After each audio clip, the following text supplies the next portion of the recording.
My name is Joe Morton, a.k.a. Rowan, from Scandal, and you are watching Us Weekly. Did I survive after being stabbed by Maya Pope? You'll just have to wait and see. What is it, a few hours from now? 7 hours from now? So that's where that lies. Recently, as of the last episode from last week, I was told that there was an actual prayer meeting, a prayer circle being formed somewhere in the United States in hopes that Papa Pope would stay alive. In order to revenge for what I think Maya has become is probably to put her in the worst situation possible. I wouldn't necessarily, now you can't take this as gospel, but I wouldn't necessarily kill her, but I might want to just sort of maybe torture her for a while.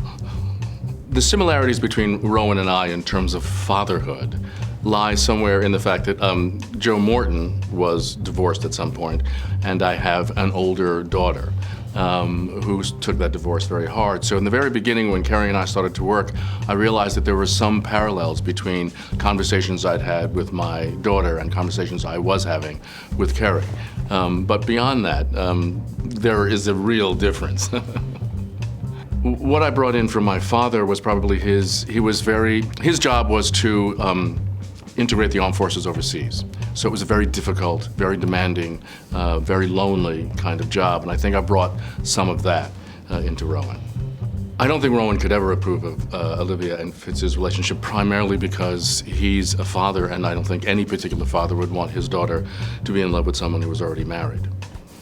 Fortunately for me, at any rate, I've never been in a position with this show to sort of think, oh, I wish they hadn't done that, or I don't think this is believable, I don't think that works. I mean, I think the beauty of the writers on Scandal is that they actually spend an awful lot of time from script to script figuring out what they want to do, and we get to, at table reads, read those scripts out loud, and not just skim through them, but actually invest in them as if we were performing them, so that you begin to see, oh, I see, this is where this particular story is going.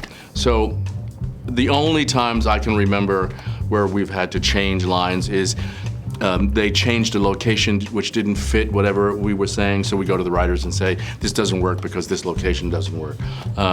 There was a point early on in this season where I had some questions about why something was being said, and I said it a particular way, and one of the writers had to pull me aside and said, no, so this is where we're going in the future on this story. I thought, oh, I get it.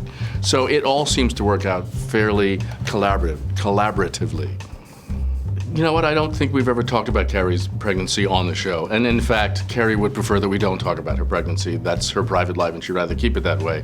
So that when we're on the set and we're working, I think it just becomes part of, the puzzle that we need to put together in that particular scene. And no one is, I'm sure somebody has chuckled at it, it wasn't me, but it just becomes part of that day's work, and just left at that.